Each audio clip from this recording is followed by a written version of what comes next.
Neymar is no longer the captain. He had been the captain of the Brazilian national team since after the World Cup in Russia.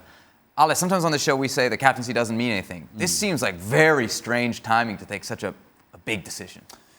Yeah, and we've also said that when he was given the captaincy, he was the trust of Tite, the manager, and saying, this is a new version of Neymar, a more mature version of Neymar, and that he's willing to take the pressure and the weight of being Brazil's captain. Because there's a thing, you can be somebody else's captain, and it's not that big of a deal. But Brazil's captain, and wearing the jersey that he does, it does create news in that country. And so when that's taken away from you, as it happened once with Thiago Silva, when that was taken away from him, it is a big deal.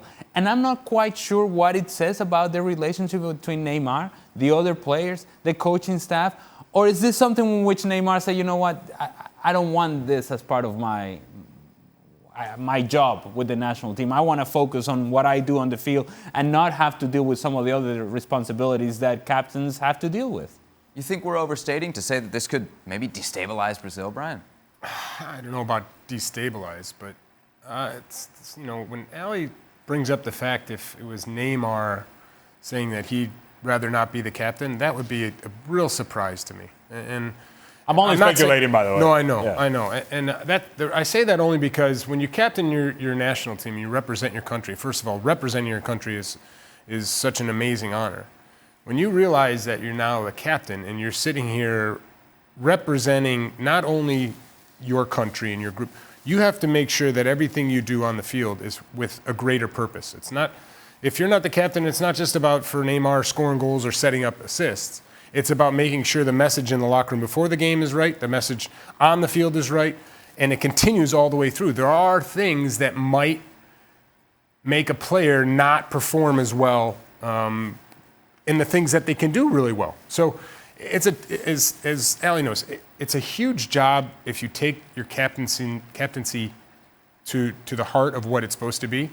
And in that case, maybe Tite saw, wait a second, I'm actually losing some of the quality that I want out of Neymar.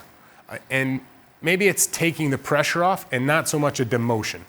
And if it's that case, then I don't see this destabilizing. If anything, it'll make him stronger. Dani Alves has always shown he's been a leader, a vocal person, more so of a supporting side of it and there for his teammates. So hopefully for Brazil, that's the case, and not that either Neymar doesn't want it or Tite's just taking it away from him, because then I do think it can destabilize. One way or another, it's just freeing up responsibility for Neymar. And if that frees him up to be a better player for Brazil, then so be it. But when this happens a couple of weeks before the tournament starts, this is big news in Brazil. It is. And Tite would know that this is going to make the rounds in Brazil, and people are going to ask questions. And at the core of those questions is going to be the character of Neymar, who people have become very familiar with questioning in terms of what he does with PSG, and then now potentially what he does with the national team. So if it goes well for Neymar in Brazil, in Copa America, then everything is great. You made the right decision. But if it doesn't go well for Neymar and Brazil, in Copa America, in Brazil, then obviously you're going to point back to, was this a preparation that you needed prior to the tournament? Probably not.